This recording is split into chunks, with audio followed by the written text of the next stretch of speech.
Shalom umat Tuhan, salam sejahtera bagi kita semua. Puji Tuhan, hari ini kita sudah sampai kepada hari yang ke-76 berakar dalam firman. Dan kali ini kita sampai dalam pembacaan dan perenungan kita di 1 Samuel pasal 4 sampai pasal yang ke-6. Dan kita melihat di sini kelanjutan dari apa yang sedang Tuhan lakukan di tengah-tengah bangsa Israel. Setelah peristiwa kemarin kita berbicara tentang Samuel yang telah dilahirkan dengan cara yang penuh dengan kasih karunia Tuhan, lalu kemudian dia mengalami dan menerima panggilan Tuhan atas hidupnya. Dan Tuhan juga berbicara akan masa hidup atau akhir hidup dari Nabi Eli dan juga kedua anaknya Hofni dan Pinehas. Dan pada pembacaan kita pada hari ini kita dapat melihat bahwa itu benar-benar terjadi. Dan mari kita mulai dari pasal yang keempat dan berbicara tentang kekalahan Israel pada saat mereka berhadapan peperangan dengan bangsa Filistin. Kalau kita mulai baca di ayat pertama, khususnya 1b, dikatakan di situ orang Israel maju berperang melawan orang Filistin dan berkemah dekat Ebenezer, sedang orang Filistin berkemah di Afek. Orang Filistin mengatur barisannya berhadapan dengan orang Israel. Ketika pertempuran menghebat, terpukullah kalah orang Israel oleh orang Filistin yang menewaskan kira-kira 4.000 orang di medan pertempuran itu. Dan pertempuran pertama orang Israel kalah. Dan orang Israel karena niatnya untuk menang, dan mereka rupanya bertindak sendiri. Kalau di beberapa waktu yang lalu kita lihat bahwa orang Israel itu menangis di hadapan Tuhan dan mencari apa yang Tuhan mau bagi mereka. Tetapi kali ini mereka akhirnya memutuskan untuk mereka pergi memindahkan tabut Allah dari Silo ke perkemahan mereka. Dan benar apa yang mereka lakukan. Dan sebenarnya pada saat tabut Allah dipindahkan ke tengah-tengah perkemahan orang Israel dan mereka bersorak-sorai pada saat tabut Allah itu sampai di perkemahan mereka, ada rasa ketakutan di tengah-tengah orang Filistin. Kalau kita membaca di ayat yang kelima, segera sesudah tabut perjanjian Tuhan sampai ke perkemahan, bersoraklah seluruh orang Israel dengan nyaring sehingga bumi bergetar. Dan orang Filistin yang mendengar bunyi sorak itu berkata, apakah bunyi sorak yang nyaring di perkemahan orang Ibrani itu? Ketika diketahui mereka bahwa tabut Tuhan telah sampai ke perkemahan itu, ketakutanlah orang Filistin, sebab kata mereka, Allah mereka telah datang ke perkemahan itu. Dan mereka berkata, celakalah kita, sebab seperti itu belum pernah terjadi sejak dahulu. Celakalah kita, siapakah yang menolong kita dari tangan Allah yang maha dahsyat ini? Inilah juga Allah yang telah menghajar orang Mesir dengan berbagai-bagai tulah di padang gurun.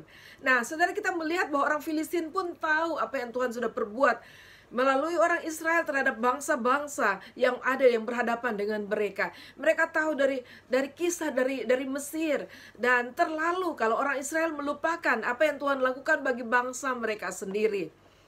Tetapi orang Filistin juga tidak mau kalah, dan mereka memberi semangat untuk diri mereka sendiri. Dan ada satu frase yang dikatakan, berlakulah seperti laki-laki dan berperanglah, itu kata orang Filistin kepada diri mereka sendiri. Dan benar juga pada peperangan yang kedua Israel tambah kalah lagi, tambah banyak yang tewas. Lalu tabut perjanjian yang mereka pindahkan dari Silo ke tengah-tengah perkemahan mereka itu juga dirampas oleh orang Filistin. Dan bukan hanya itu, Hofni dan Finehas, anak dari Imam Eli, juga tewas di dalam pertempuran itu. Dan ketika kabar itu sampai kepada Imam Eli yang sedang duduk di kursinya, dia jatuh lalu kemudian dia mati. Termasuk juga istri dari Finehas pada saat mendengar bahwa suaminya sudah tewas dalam peperangan. Dan dalam hamil tuanya dia langsung melahirkan, dan melahirkan seorang anak yang dia namakan satu istilah yang dikenal di antara hamba-hamba Tuhan untuk kita berhati-hati, yaitu istilah Ikabod. Dan diberi nama anak itu Ikabod, yang artinya telah lenyap kemuliaan dari Israel sebab tabut Allah telah dirampas. Dan tabut Allah itu berbicara soal kehadiran Allah di tengah-tengah umatnya. Dan itu berbicara kepada kita, tanpa kehadiran Allah dalam kehidupan kita, hidup kita itu sia-sia. Kita tidak dapat melakukan apapun kalau Allah sudah meninggalkan kita. Nah, Saudara, pasal yang kelima kita akan berbicara bersama-sama bagaimana tabut Tuhan di tanah orang Filistin, dan itu menarik sekali. Dan mari kita melihat ayat 1 dan ayat 2. Di situ dikatakan, sesudah orang Filistin merampas tabut Allah, maka mereka membawanya dari Ebenezer ke Asdod. Orang Filistin itu mengambil tabut Allah itu, dibawanya masuk ke kuil Dagon dan diletakkannya di sisi Dagon. Dan mungkin mereka berpikir sama-sama adalah objek pemujaan, kenapa tidak disatukan? Tapi kita melihat, saudara, tangan Tuhan bagi umat Israel lewat tabut Allah itu. Dan kita melihat Tuhan dapat mempermuliakan dirinya sendiri pada saat umatnya tidak hidup sesuai dengan apa yang Tuhan mau. Dan kelihatannya mereka tidak mempermuliakan Tuhan. Pada saat kala perang tentunya mereka bersenang-senang dan mereka berpikir bahwa Dagon itu telah mengaruniakan kemenangan bagi mereka. Tetapi saudara, Tuhan dapat dengan caranya untuk mempermuliakan dirinya, untuk menyatakan kepada dunia, kepada manusia, bahwa Dia adalah Allah di atas segala Allah. Dan terjadilah keesokan paginya pada saat mereka ke kuil Dagon itu, mereka melihat Dagon itu sudah roboh, mukanya sampai ke tanah. Nah saudara, muka sampai ke tanah itu berarti dalam posisi tiarap. Dan pada saat posisi tiarap itu artinya mengakui kekalahan yang dialami. Dan kemudian mereka mendirikan kembali Dagonnya, sehingga berdiri kembali pada tempatnya. Dan besok paginya lagi mereka menemukan hal yang lebih tragis lagi. Karena kepalanya patah dan juga tangan keduanya dan terpelanting sampai ke depan pintu Dagon. Sebab itu dikatakan bahwa imam-imam Dagon itu, mereka tidak melewati pintu, tidak menginjaki pintu itu atau lantai di situ karena kepala Dagon yang terlempar ke sana. Dan itu sesuatu yang sangat luar biasa, bagaimana hebatnya Tuhan kita. Dan bukan cuma itu saja, kalau saudara membaca ayat yang ke-6, di situ dikatakan tangan Tuhan menekan orang-orang Asdod itu dengan berat, dan Ia membingungkan mereka. Ia menghajar mereka dengan borok-borok, baik Asdod maupun daerahnya. Dan daerah sekitarnya dan kota-kota yang lain juga ditekan oleh Tuhan dengan borok dan dengan penderitaan. Dan saudara, dikatakan Tuhan membingungkan mereka, berarti ada tekanan mental juga terhadap mereka. Akhirnya mereka sudah tidak tahan lagi. Mereka memanggil raja-raja, pemuka-pemuka, lalu kemudian membicarakan apa yang seharusnya kita lakukan. Lalu mereka katakan mereka harus pindahkan dari Asdod, mereka harus pindahkan ke tempat lain. Lalu kemudian mereka bawa ke Gad, dan di Gad juga sama, Tuhan melakukan perkara yang menekan Gad, dan mereka mengalami hal yang buruk juga seperti di Asdod. Lalu dipanggil juga lah bagaimana caranya untuk memindahkan. Lalu mereka mau pindahkan ke Ekron, tapi Ekron ketakutan dan mereka menolak ini. Sehingga kemudian raja-raja juga dipanggil dan mereka berkumpul. Seperti ayat 11 dikatakan, sebab itu mereka memanggil berkumpul kepadanya semua raja kota orang Filistin dan berkata, apakah yang akan kita lakukan dengan tabut Allah Israel itu? Lalu kata mereka, tabut Allah Israel harus dipindahkan ke Gad. Jadi mereka memindahkan tabut Allah itu ke sana. Dan dari sana ayat 12, tetapi setelah mereka memindahkannya, maka tangan Tuhan mendatangkan kegemparan yang sangat besar atas kota itu. Ia menghajar orang-orang kota itu, anak-anak dan orang dewasa, sehingga timbul borok-borok kepada mereka.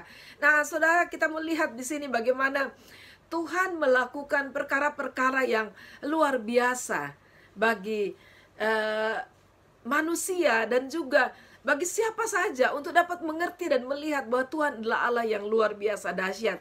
Dan kita juga tahu, dan saya sangat percaya, bahkan sampai saat ini lewat alam, lewat apa saja, Tuhan dapat melakukan berbagai hal untuk menyatakan bahwa Dia adalah Allah satu-satunya yang harus disembah. Dan kita harus hidup sesuai dengan kehendaknya, aturan kehidupan yang Tuhan sudah berikan kepada kita. Dan inilah saudara, akhirnya di pasal yang ke-6 kita melihat bahwa tabut Allah dikembalikan kepada orang Israel. Ayat yang pertama di pasal yang ke-6, setelah 7 bulan lamanya tabut Tuhan itu ada di daerah orang Filistin, 7 bulan saudara. Dan itu mendatangkan kegemparan dan membawa penderitaan bagi orang Filistin. Maka orang Filistin itu memanggil para imam dan para petenung. Kali ini bukan cuma raja-raja, tetapi para imam dan para petenung. Lalu berkata kepada mereka, apakah yang harus kami lakukan dengan tabut Tuhan itu?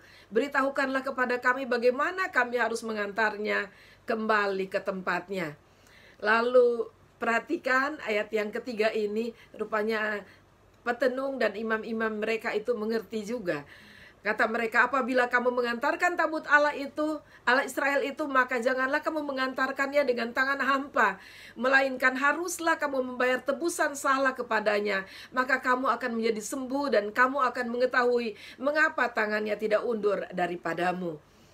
Dan akhirnya apa yang dikatakan, jadi mereka harus setiap raja-raja kota, dan itu ada terdapat 5 raja-raja kota, dan mereka harus mempersembahkan emas berupa tikus, yang tikusnya bentuknya seperti apa kita tidak tahu, apakah seperti Indonesia. Di kota pun kita lihat ya, di rumah-rumah tinggal tikusnya sudah sebesar jengkal manusia, kadang lebih besar juga, sudah seperti kucing, saudara. Tetapi itu dibuat emas seperti tikus, saudara. Lalu kemudian seperti borok, jadi mereka menggambarkan borok-borok mereka, dan itu harus dipersembahkan emas itu untuk penyembuhan, dan juga karena tikus-tikus itu memakan habis hasil dari pertanian mereka.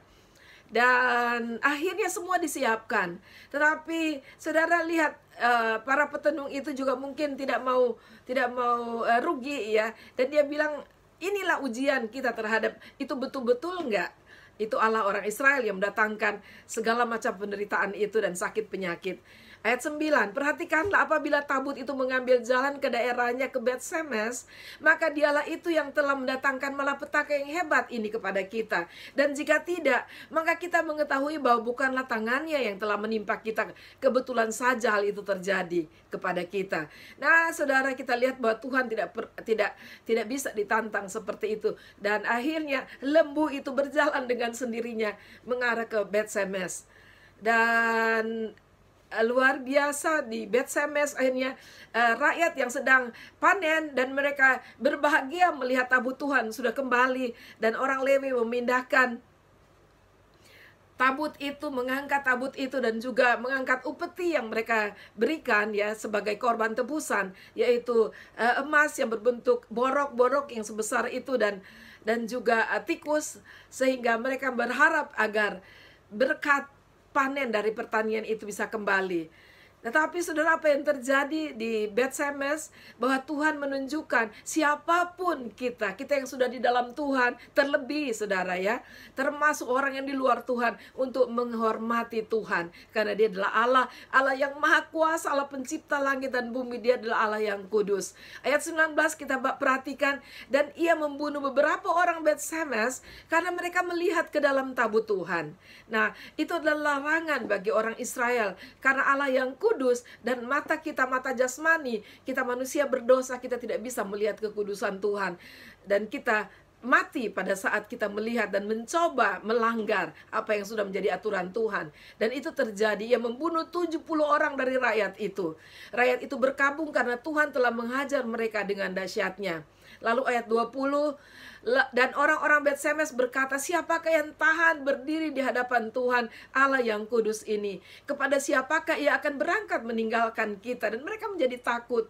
Ayat 21, lalu mereka mengirim utusan kepada penduduk Kiryat Yearim dengan pesan, orang Filistin telah mengembalikan tabut Tuhan, datanglah dan angkutlah itu kepadamu. Saudara, bukan hanya di tengah-tengah orang yang tidak percaya kepada Allah, tapi di tengah-tengah umat Tuhan, kalau kita tidak hidup sesuai dengan kehendak Tuhan, maka tabut Allah, kehadiran Allah menjadi kegentaran, menjadi malapetaka juga, bahkan menjadi kematian, karena kita tidak hidup sesuai dengan apa yang Dia perintahkan kepada kita. Sebab itu siapapun kita, mari menghormati Tuhan. Kalau kita tidak menghormati Tuhan, kalau kita bahkan anak-anak Tuhan tidak mempermuliakan Tuhan, Tuhan ada banyak cara untuk mempermuliakan dirinya sendiri. Tapi alangkah indahnya kalau kita umat Tuhan mempermuliakan Tuhan. Jangan biarkan, kata Yesaya, bahwa pohon-pohon akan bertepuk tangan bagi Tuhan, atau di dalam kitab Injil dikatakan bahwa batu-batu itu akan bersorak bagi Tuhan. Biarlah kita umat Tuhan yang sudah Tuhan tetapkan, kita hidup untuk menyembah Dia, kita hidup untuk menyenangkan hati Tuhan dan melakukan kehendak-Nya.